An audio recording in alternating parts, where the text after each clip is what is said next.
हो जाता है।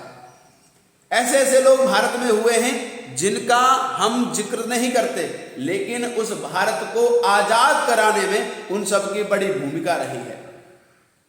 इसलिए मैं फिर से यही बात कहूंगा कि राष्ट्र के हित में जो अपने आप को युवा समझता है वो अपने स्वकर्तव्य का, स्वधर्म का पालन करना प्रारंभ कर दे। जो व्यक्ति अपने कर्तव्य का पालन ठीक ठीक प्रकार से करता है और जो जहां है वहीं रह के करता है, जरूरी नहीं है कि आप वहां से आकर के यहां करेंगे, जरूरी नहीं है कि आप सीमा पे जाकर के लड़ेंगे, ऐसी आवश्यकता नहीं है। आपका जो धर्म है, विद्यार्थी का धर्म है पढ़ना, गुरु का धर्म है पढ़ाना, पिता का धर्म है रक्षा करना, माँ का धर्म है निर्माण करना, भाई का धर्म है रक्षा करते हुए अपने जीवन का विकास करना। अगर हम अपने अपने जीवन का, अपने अपने कर्तव्य का ठीक ठीक प्रकार से पालन करेंगे तो राष्ट्र की सेवा आपके कर्तव्य करने से ही हो जाएगी। कुछ लोग कहते हैं कि जी मैं राष्ट्र के लिए काम करना चाहता हूं। नहीं, आप अपने लिए काम करिए, लेकिन वो कार्य ऐसा करिए कि आपके करने से समाज को, राष्ट्र को लाभ मिल सके, समाज को, राष्ट्र को उससे कुछ प्रेरणा मिल सके, आदर्श बन सके, उदाहरण बन सके। हम दूसरों के उदाहरण देते हैं, चंद्रशेखर आजाद है, रानी लक्ष्मीबाई है, इनके तो उदाहरण देते हैं, लेकिन हम वो कब बनेंगे जो हमारे लोग उदाहरण दें। इसलिए उदाहरण बनना है तो उदाहरण जैसे काम करने पड़ेंगे, और उदाहरण बनने के लिए बहुत ज्यादा मेहनत करने की आवश्यकता नहीं है। जो आपके कर्तव्य हैं उन कर्तव्यों को ठीक ठीक प्रकार से आप काम करते हैं, आपको समाज का कार्य वहीं पर रह के करते हैं। अब आप देखते हैं कि जिस प्रकार से भगवान राम के विषय में सुनते होंगे, भगवान कृष्ण के विषय में सुनते होंगे, महर्षि दयानंद के विषय में सुनते होंगे, बहुत सारे ऐसे लोग हैं जिन्होंने राष्ट्र के लिए बहुत कुछ किया है, लेकिन इनके पीछे जिनकी भूमिका रही है उनको तो आपने नहीं सुना। जिसके पीछे माँ का निर्माण रहा है, कौशल्या का आपने इतनी बड़ी भूमिका नहीं, लेकिन राम को आप ज्यादा मानते। आपने कृष्ण को सुना है, लेकिन कृष्ण के पीछे वासुदेव और देवकी का जो भूमिका है वो आप नहीं देखते, क्योंकि उसका नाम कहीं जिक्र कहीं आता नहीं। केवल कृष्ण का नाम आता है अथवा राम का नाम आता है, लक्ष्मण का नाम नहीं आता, उर्मिला का नाम नहीं आता। त्याग तपस्या तो उर्मिला ने भी की है। इसलिए राष्ट्र के लिए जो व्यक्ति त्याग करता है, तपस्या करता है, अपने जीवन को तपाता है, वही कहते हैं, एक रामायण में भी पंक्ति है और एक लोकोक्ति भी है, कहते हैं तपेश्वरी सो राजेश्वरी। जो तप करता है जीवन में वही राज को भोग करता है, राज सुख को अनुभूत करता है। लेकिन जो व्यक्ति तप नहीं करता वो व्यक्ति कभी भी राजा नहीं बन सकता, वो कभी भी व्यक्ति समाज को नेतृत्व नहीं दे सकता, वो व्यक्ति किसी की दिशा और दशा नहीं बदल सकता। इसलिए दिशा और दशा को बदलना है तो जीवन में त्याग को हमें धारण करना चाहिए। और जब हम त्याग को जीवन में धारण करते हैं तो हमें त्याग करने से जो सुख मिलता है, आप किसी को भोजन खिलाते हैं, जो खिलाने में सुख है, किसी की आपने कपड़ों से सहायता कर दी, उनको सब कपड़े नहीं, तो उस कपड़े को पहन करके जो उसको सुख मिला और उसके पहनने से जो आपको सुख मिला, वही आनंद है। वो तब मिलता है जब आप किसी को देते हैं। लेकिन अगर आप अपने आप पर ही रखना चाहते हैं और उसे छोड़ना ही नहीं चाहते तो सुख प्राप्त नहीं होगा। और योग भी कहता है, योग तो सारा का सारा त्याग पर ही है, योग सारा का सारा तप पर ही है, अभ्यास पर है। इसलिए योग करना है, जीवन में युवा बन के रहना है, जीवन को अपने युवा जैसा बना के रखना है।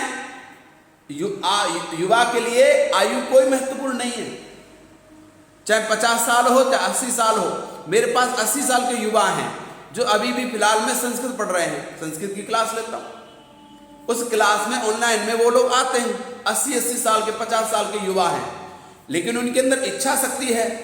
इसलिए युवा होने के लिए मन का युवा होना जरूरी है, और मन का युवा होने के लिए आपके शरीर का सामर्थ्य होना आवश्यक है। शरीर का सामर्थ्य होगा तभी आप आप उस कार्य को कर पाएंगे।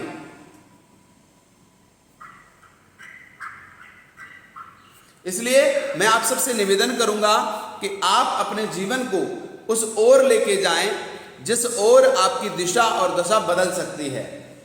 आप उस ओर लेके जाएं जहां से आपका निर्माण हो सकता है। आप उस दिशा में लेके जाएं जो आप दुनिया को नेतृत्व देने का सामर्थ्य रखते हैं। अपने आप को स्वयं को पहचानें, अपना निरीक्षण करें। अपने स्वयं को पहचानने के लिए अध्यात्म का निरीक्षण प्रतिदिन एनालाइज करेंगे तो आपको ये चीजें पता लगेंगी, और जब ही तो हम समाज का कार्य कर पाएंगे। राष्ट्र के काम करने के लिए व्यक्ति के जीवन में धैर्य का होना जरूरी है, क्षमा का होना जरूरी है, क्रोध को नष्ट करना जरूरी है।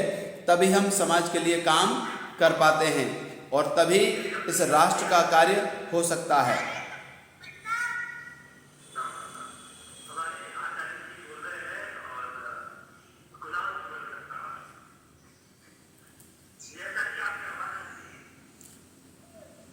नेटवर्क की वजह से एकदम कट गया था।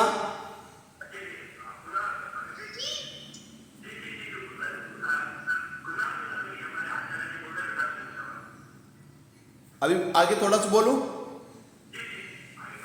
हाँ, तो जो युवाओं की भूमिका है, अब बच्चों की जो भूमिका है, अपने अपने बच्चों को अपनी अपनी भूमिकाएं सुनिश्चित करनी होंगी। तभी हम योग पथ को, योग समाधि को जीवन में धारण कर पाएंगे।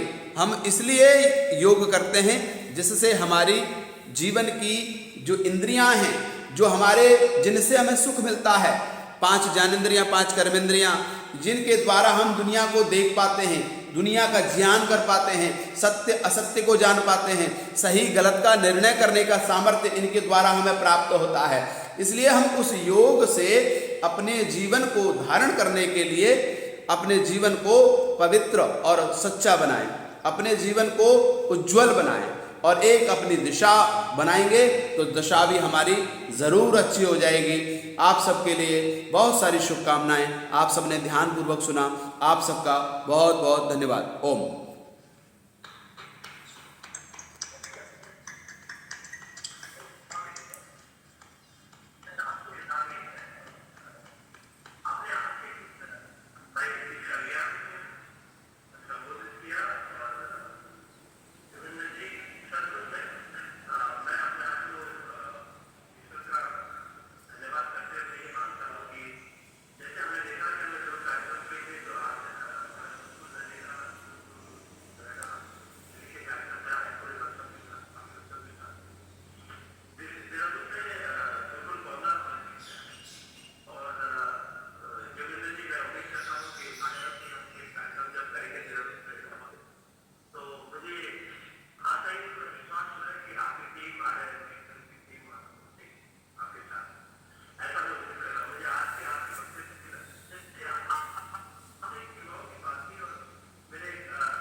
आपका भी बहुत बहुत धन्यवाद। आप सबका बहुत बहुत आभार।